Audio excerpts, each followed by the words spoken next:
Welcome to the Deep Dive, where we try and cut through the noise to get to the heart of what really matters. Yeah. You know, in the electric world of sports, we're often drawn to the flashy stuff, right? The loud players, the ones who jump highest or shout the loudest. But what if the real genius, the actual power, comes from the opposite? From silence, simplicity.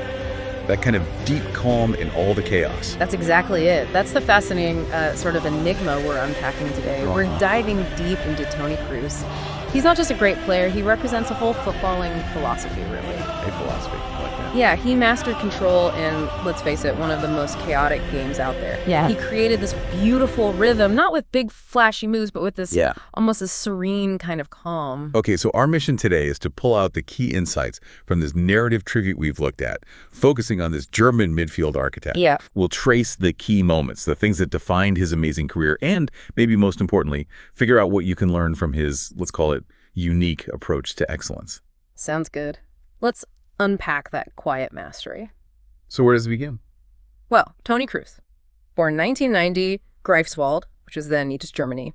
And look, from the start, football was just in the air. How so? His father, Roland, was a football coach. His brother, Felix, also turned pro. So it was a household where, discipline and understanding the game were just normal, baked in from day one. Right. Discipline and vision, ingrained early.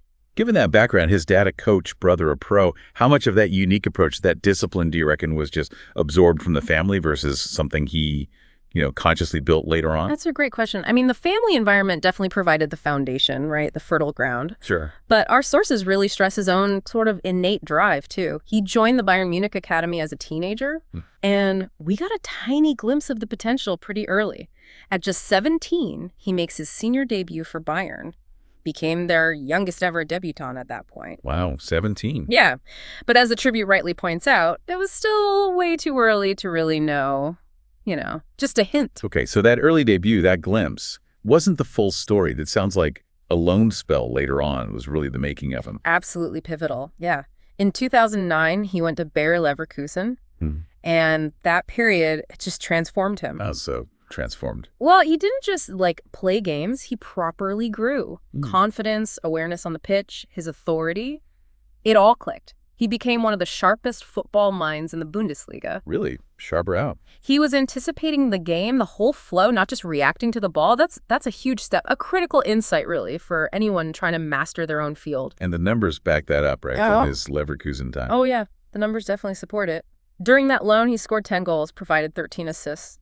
Pretty impressive. And his market value reflected that jump too, hit around 12 million then. Clear sign he was becoming something special. So back to Bayern then. Indeed. He returns to Bayern, this is 2010 to 2014, as a sharper, smarter footballer, as the source puts it. Right. And he slots right into their golden generation. The Champions League winners. Exactly. He won the UEFA Champions League with them in 2013, plus all the domestic titles. And he wasn't just making up the numbers, 23 goals, 37 assists for Bayern. Yeah. His value kept climbing up to 42 million. But even with all that success, the trophies, the stats, he leaves. And the reason given is fascinating. Our sources say it wasn't about money, but about value, about respect. What does that tell us about him, especially doing it right after winning a World Cup? Yeah, that decision, it really shows something deep about his sense of professional worth, doesn't it? It does. It suggests that sometimes real growth means having the guts to demand the right stage, where what you uniquely bring is actually recognized, not just paid for. He'd won big at Bayern, obviously, but he was looking for that perfect fit, that place that truly got his specific genius, even if it meant a huge change right at his peak moment, winning the World Cup. And that conviction, that search for the right value, it leads him straight to Real Madrid, yeah. In 2014, literally right after starring in Germany's World Cup win. Including that crazy 7-1 against Brazil where he was immense. Exactly that game. He joins Real Madrid for just 25 million. Which everyone now calls the bargain of the century. Universally known as that now. But back then, there's maybe some skepticism? Real Madrid, the Galacticos, bringing in this guy known for control, for subtlety, not really flash. Maybe among some fans who just wanted the spectacular, perhaps. But for anyone who really understood football, it was seen as a masterstroke. Because he didn't just slot into their midfield, he defined it. Defined it? How? We're talking about this incredible calmness, even under insane pressure. An average pass accuracy, get this, of 94% across 10 seasons. And this almost uncanny ability to dictate the rhythm, the tempo of every single match. Yeah. He was the anchor, the metronome. And the trophy haul during his time there just speaks volumes, doesn't it? Colossal impact, yeah. He scored 28 goals, over 60 assists for Real. His market value just soared, hit 80 million at its peak. And that midfield trio. Him? Modric, Casemiro, legendary. Oh, absolutely. Many call it the most dominant midfield in history. And the stats, they're just almost unbelievable. Go on. 5 UEFA Champions League titles. 5. That's staggering. Incredible. 3 La Liga titles, 6 Club World Cups, 4 UEFA Super Cups. It's a dynasty, really, built on precision, control, and this unshakable belief they had. That kind of success year after year, it's not just talent, is it? It has to be mental. Profoundly mental, yeah. Kroos, he never chased the headlines. He chased perfection. Right. Known for his mental strength, his emotional calm, just refused to be rattled, whatever the stakes. But was he actually passionless? I mean, was there ever a time when even his famous composure got tested? Maybe when the team wasn't quite clicking. That's a really insightful point. And the tribute makes it clear he definitely wasn't without passion. Okay. His fire just showed itself differently. Not big shouts or gestures, but through this intense, almost surgical focus, unrelenting precision. Can you give an example? Think about his iconic moments. That 95th minute free kick winner, Germany versus Sweden, 2018 World Cup. Oh, yeah, I remember that. Incredible pressure. Pure ice in his veins. Yeah. Or, back to 2014, those 2 goals in 2 minutes against Brazil in the 7-1. Devastating. And just his presence in all those Champions League finals. Always there, always efficient, always decisive. That is passion, just distilled into flawless execution. And this unwavering approach, it even extended to, like, tiny details, right? There's that story about his boots. Yes, the boots. It's fantastic. Else. For pretty much his entire career, Toni Kroos wore the exact same model of Adidas Adipure boots. The exact same. The exact same. Never changed. While trends came and went, new tech, sponsorships, he stuck with them. It's almost unheard of today. For like a decade. You'd think he'd at least try a different color. Nope.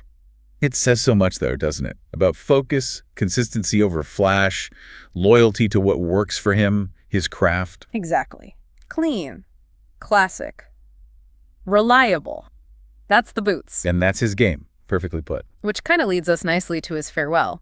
May 2024, he announces retirement. Steps away after Euro 2024. And it wasn't like he was fading or being pushed out? Not at all. A deliberate choice. And his reason was so, Kroos. What did he say? He said, I want to leave football at my top when I'm still proud of every pass. Wow. Leaving in full color, not fading out. Precisely. And there was that lovely symbolic moment at his last Real Madrid game. Handing over the number 8 shirt. Yeah. The number that just embodied tempo, balance, intelligence on the pitch. Passing the torch. So his legacy, then, when you look back, what does it all mean? The stats are mind-blowing, of course. They really are. Over 750 matches, 67 goals, 120 plus assists, that insane 94% pass accuracy, peak value, 80 million, 32 major titles. That's undeniable. He's an all-time great. But he won't be remembered for, like, dazzling skills or crazy celebrations. No, definitely not. He'll be remembered for the composure, the elegance, how he made this incredibly complex, chaotic game Look like chess. exactly look like chess. He was that metronome, wasn't he? Setting the rhythm, making chaos seem organized, all done with that quiet precision. And, well, future kids might idolize the goal machines or the tricky wingers. Sure. The purists, the thinkers, the real lovers of the game. They'll always whisper his name when they talk about midfield perfection. Toni Kroos. His story is a great reminder that huge impact often comes quietly, not from the loudest noise. And that brings us towards the end of our deep dive on Toni Kroos. His legacy, it really is about that quiet excellence, that precision, and just the sheer power of controlling the uncontrollable in the game. It really makes you think, doesn't it? About what it means to actually define your role, not just fit into one. And the power you can get from achieving your best through calm, consistent mastery rather than always chasing the spotlight. So maybe the question for you listening is, how could you apply that Kroos philosophy? That quiet excellence, that perfect, consistent execution. How could that work in your own field, your own passion? Yeah, definitely something to chew on long after the final whistle blows on this chat.